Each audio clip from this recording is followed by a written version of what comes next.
Saudara-saudara, saya akan melaporkan saat ini tentang kinerja dari penanggulangan COVID-19 ini pada sisi data di bidang kesehatan.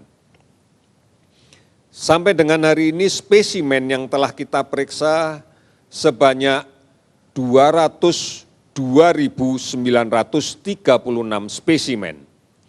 Ini termasuk spesimen yang sudah kita periksa dengan real-time PCR maupun yang dengan metode tes cepat molekuler.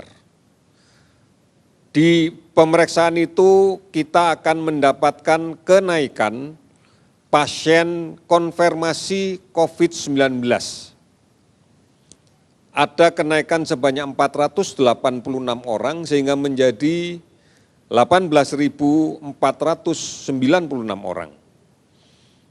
Sembuh meningkat 143 orang sehingga menjadi 4.467 orang. Kasus meninggal naik 30 orang sehingga menjadi 1.221 orang. Sudah 390 kabupaten kota di 34 provinsi yang terdata. Hari ini kasus orang dalam pemantauan yang masih kita pantau adalah sebanyak 45.300 orang. Jumlah ini sudah barang tentu adalah orang-orang yang memang kita pantau sekarang, karena kemarin sudah ada yang selesai pemantauan dan tidak masuk lagi dalam ODP, dan kita berharap besok tidak bertambah lagi, sehingga jumlahnya akan semakin berkurang. Kemudian pasien dalam pengawasan yang sampai saat ini masih terus kita awasi adalah sebanyak 11.891 orang. Kita berharap bahwa segera kita bisa selesaikan pemeriksaan laboratorium untuk memastikan pada kelompok pasien dalam pengawasan, sehingga kita bisa memastikan apakah ini memang betul konfirmasi COVID-19 positif atau bukan. Oleh karena itu, saudara-saudara sekalian, mari kita melihat secara besar bahwa penularan masih terjadi. Kita berharap dengan kepatuhan kita terhadap segala anjuran pemerintah yang terkait dengan pengendalian COVID-19 ini, atau kesungguhan kita untuk menjalankan era normal yang baru, maka angka ini akan bisa kita tekan, bisa kita turunkan untuk kemudian menjadi hilang. Oleh karena itu, ini gambaran bahwa penularan di luar masih terjadi. Bahkan kemudian kita juga masih melihat bahwa dampak ini juga tidak hanya pada kelompok masyarakat saja. Namun tenaga kesehatan juga banyak yang terdampak oleh ini.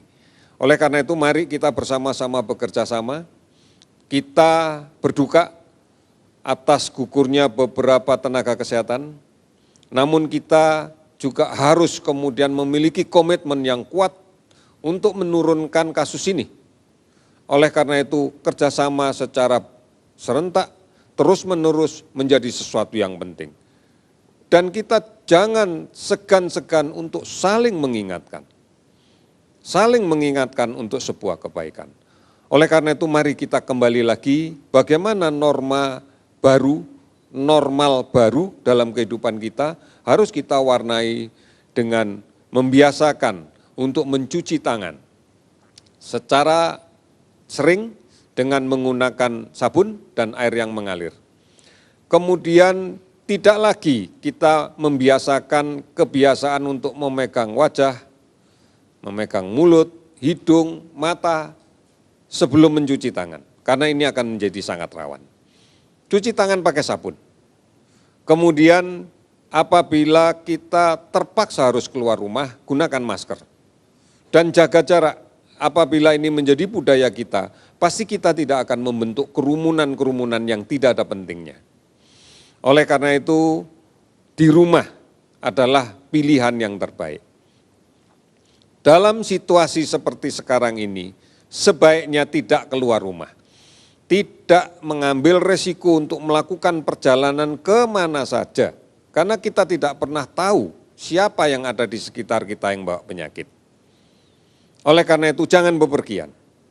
Kita tidak tahu siapa yang berada di luar yang sakit. Dan kita kadang-kadang tidak bisa menghindar pada situasi yang mengharuskan kita sulit menjaga jarak.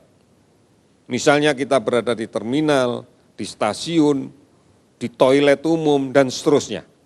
Oleh karena itu, jangan bepergian, jangan mudik. Ini menjadi kunci.